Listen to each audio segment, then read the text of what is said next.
अस्सलाम वालेकुम, welcome to Harvard academy.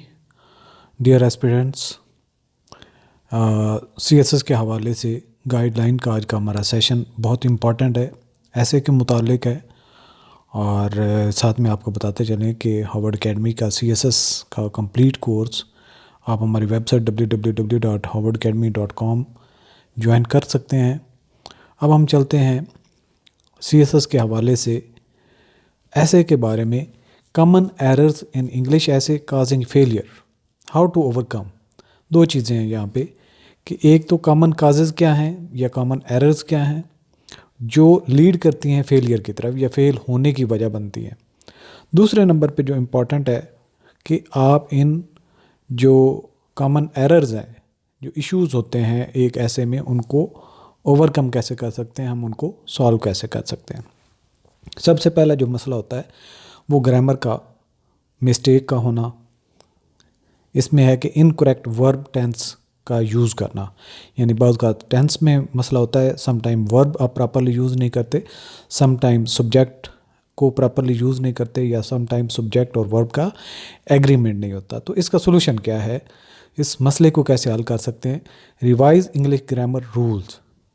English के ग्रामर के जितने रूल्स हैं उन पे आपकी ग्रिप होनी चाहिए, टेंसेस पे ग्रिप होनी चाहिए, और उनको यूज़ करने की आपकी ज़्यादा से ज़्यादा प्रैक्टिस होनी चाहिए। ये मसला इस तरह से आप हल कर सकते हैं। दूसरा जो नॉर्मली एक ऐसे में नंबर कम आने की वजह बनता है, स्पेलिंग और टाइपोग्राफिकल एरर्स होती है।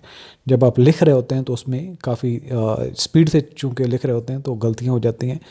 उसी को हम यानी कि सम टाइम आपको स्पेल आते नहीं होते तो ये स्पेलिंग मिस्टेक हो जाएगी।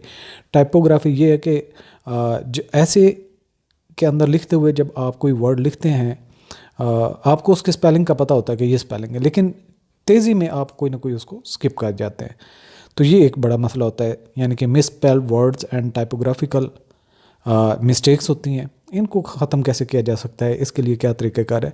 Use spell check tools, revise your essay carefully to catch such errors, reading aloud can help. दो बातें यहाँ पे की गई हैं। एक तो आप ये करें कि जब आप फ्री टाइम में होते हैं, जब आप ऐसे की प्रैक्टिस कर रहे होते हैं, तो आप MS वर्ड पे प्रैक्टिस करें और फिर ग्रामर चेक रन करें।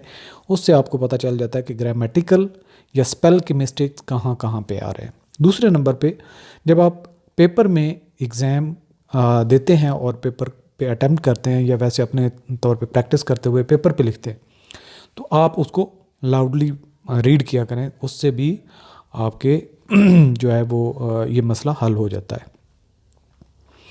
अगला जो मसला है सेंटेंस स्ट्रक्चर के एरर्स होना। तो सेंटेंस स्ट्रक्चर एरर्स, ये सेंटेंस स्ट्रक्चर का जो पोर्शन है ये सीएसएस के साथ साथ पंजाब पब्लिक सर्विस कमीशन के एग्ज़ाम जो हैं या फेडरल पब्लिक सर्विस कमीशन के एग्ज़ाम हैं, उन दोनों में सेंटेंस स्ट्रक्चर का बहुत अहमियत भी होती है और इस पर ग्रिप करना ज़रूरी होता है। एरर क्या है, रन ऑन सेंटेंसेस और सेंटेंस फ्रैगमेंट्स, कि आप सेंटेंस को मतलब जो उसकी तरतीब होनी चाहिए वो तरतीब नहीं होती। दूसरे नंबर पे फ्रैगमेंट्स होते हैं, जो आपको बात एक कंप्लीट तरीके से करनी चाहिए थी वो आप फ्रैगमेंट्स में बात करते हैं और उसके अंदर सेंस नहीं बनता। ये भी बड़ा मसला होता है। इसको हम कैसे ख़त्म कर सकते हैं, understand sentence structure. Sentence structure पे पहले आपको पता होना चाहिए सब्जेक्ट वर्ब एग्रीमेंट कैसे होता है, और सब्जेक्ट और ऑब्जेक्ट, इस तरह passive voice, active voice, direct indirect, इनके ऊपर आपकी कमांड होनी चाहिए। यूज वेरिड सेंटेंस टाइप्स, जैसा कि सिंपल सेंटेंसेस भी, कंपाउंड भी एंड कम्प्लेक्स सेंटेंसेस, इनको यूज़ करने से आपकी जो एक राइटिंग स्टाइल है वो ऑटोमेटिकली बेहतर होता है। Ensure each sentence convey a complete thought, यानी कि फ्रैगमेंटेड आपकी बात ना हो बल्कि एक कंप्लीट थाट कन्वे करता हो, ये भी एक मसला है। अगला जो मसला है जहाँ पे आपके नंबर कम होते हैं या नेगेटिव मार्किंग होती है आपकी कम, यानी कि नंबर आपके जितने मतलब कि आपने क्वालिटी लिखी हुई 80-70 तक आपके नंबर आने चाहिए, लेकिन डाउन क्यों चले जाते हैं। पंक्चुएशन का एरर भी बहुत ज़्यादा जो है ऑब्जर्व किया गया है। मिस स्पेल्ड यानी कि misplaced commas, missing periods और incorrect use of semicolon. तो जहाँ पे कॉलन लगने चाहिए सेमी कॉलन डाल देते हैं, जहाँ पे डैश लगना चाहिए वहाँ पे कॉमा लगा देते हैं, जहाँ पे फुल स्टॉप होना चाहिए वहाँ पे कॉमा लगा देते हैं, जहाँ पे कॉमा होना चाहिए वहाँ पे कुछ नहीं लगाते, और जहाँ पे नहीं होना चाहिए तो वहाँ पे कॉमा लगा देते हैं। तो ये जब आपको सही सेंस नहीं प्रॉपरली कन्वे कर रहे होते कि कहाँ पे उनका प्रॉपरली यूज़ है, तो ये एक बड़ा मसला है। इसका सोल्यूशन कैसे है पंक्चुएशन का? Learn punctuation rules, practice using commas, semi colons and dashes correctly. इनका प्रॉपर इस्तेमाल कैसे हो सकता है, इसकी ज़्यादा से ज़्यादा प्रैक्टिस से ही ये भी मुमकिन है। इसके अलावा lack of clarity and conciseness, आप बात को क्लियर नहीं कह पाते, या जो आप कहना चाहते हैं उसको आप गोल मोल कर देते हैं, ये एक मसला होता है। दूसरे नंबर पे जो बात आप कहना चाहते हैं वो एक पूरे पैराग्राफ लंबा चौड़ा होता है, उसके अंदर आप बात कहते हैं तो जो कंसाइज नहीं रहती, जो आपका मानी समझना चाहता है या जो आपका पॉइंट ऑफ व्यू समझना चाहता है रीडर, तो उसको कंफ्यूज आप कर देते हैं। आप कंसाइजली टू द पॉइंट बात करें तो क्लैरिटी और कंसाइजनेस इसमें पॉसिबल है। ऑब्जर्वेशन क्या है? अनक्लियर और ओवरली कम्प्लेक्स सेंटेंसेस आप यूज़ कर देते हैं, बहुत वोकेबलरी का यूज़ कर देते हैं, उसको सही तरीके से बात जो कहना चाहते हैं वो कह नहीं पाते। इसका सोल्यूशन क्या है? Write clear and concise sentences by, be direct and to the point, avoid unnecessary jargon and complicated languages. इसके अलावा अगला जो आता है लैक ऑफ कोहेरेंस, यानी कि आपके पैराग्राफ टू पैराग्राफ या एक पैराग्राफ में सेंटेंस टू सेंटेंस स्टार्ट कैसे करना है, एंड कैसे करना है, एक पैराग्राफ से दूसरे पैराग्राफ में मूव करते हुए कैसे इस्तेमाल करना है, ये लैक ऑफ कोहेरेंस भी एक बड़ा मसला पाया जाता है ऐसे में। तो इसकी वजह क्या है? डिसऑर्गेनाइज्ड ऐसे स्ट्रक्चर उसका प्रॉपर नहीं बना होता। इसको हम कैसे कर सकते हैं? प्लान योर ऐसे, यूज़ क्लियर हेडिंग्स एंड सब heading, ensure each paragraph follows logically from the previous one, यानी कि जो आप एक पैराग्राफ को ख़त्म करते हैं तो उसकी तरतीब में आगे लेके चलें, या जो दूसरा पैराग्राफ है वो पहले पैराग्राफ की कंटिन्यूएशन में बात को आगे लेके चले।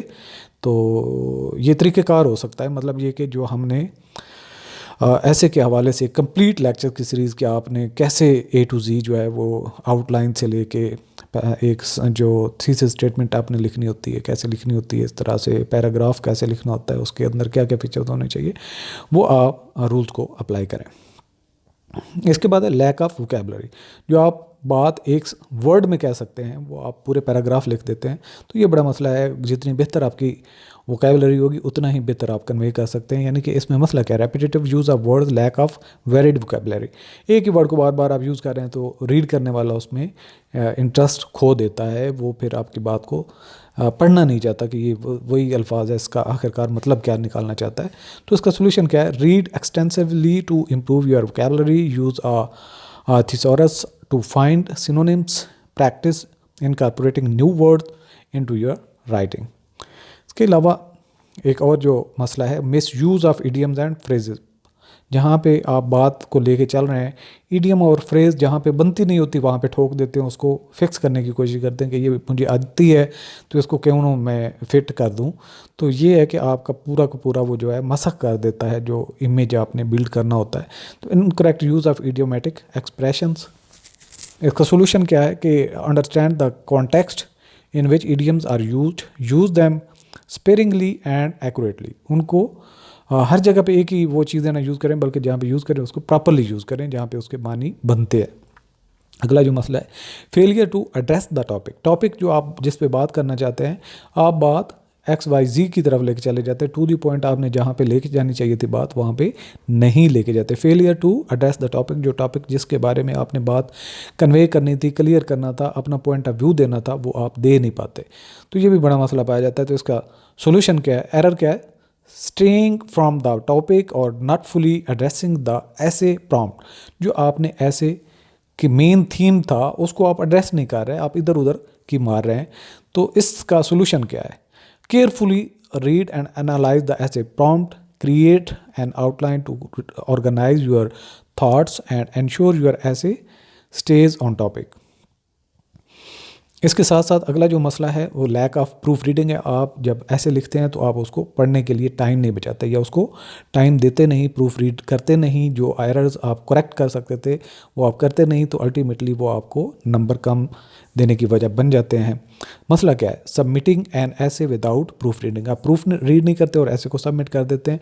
इसका सोल्यूशन क्या है कि आप प्रैक्टिस करें, proofread your essay multiple times, look for error in grammar, punctuation and clarity, consider asking someone else to review your essay as well, अपने ऐसे को रिवाइज करवाएं, किसी दूसरे से चेक करवाएं। तो ये जो कॉमन एरर है, कंटिन्यूस प्रैक्टिस है, इसको आप लगातार प्रैक्टिस करें। रीडिंग डाइवर्स मटेरियल है and seeking feedback on your writing can significantly improve your English essay writing skills. Additionally, consider taking professional writing courses or working with a tutor to enhance your proficiency further. तो ये overall जो पूरी हमारी जो हमारा topic था, इसमें ये एक उसकी समरी है, उसका कंक्लूजन है कि अगर आप इस तरीके से चीज़ को लेके चलें, अपने ऐसे राइटिंग की स्किल को इन्हेंस भी कर सकते हैं, बेहतर भी कर सकते हैं, और अपनी जो है वो उसमें मैक्सिमम मार्क्स भी हासिल कर सकते हैं। CSS के हवाले से आप हमारे फेसबुक, व्हाट्सएप और इंस्टाग्राम के ग्रुप्स को भी ज्वाइन कर सकते हैं, फॉलो कर सकते हैं। जो वक्तन फ़वक्तन इम्पॉर्टेंट अपडेट्स होती हैं वो हम आपसे शेयर करते रहते हैं। तो आज का सेशन यहाँ पे कंक्लूड करते हैं। इंशाल्लाह नेक्स्ट किसी और अच्छे सेशन के साथ आपकी जो है मुआवनत करने की कोशिश करेंगे। अल्लाह हाफ़िज़।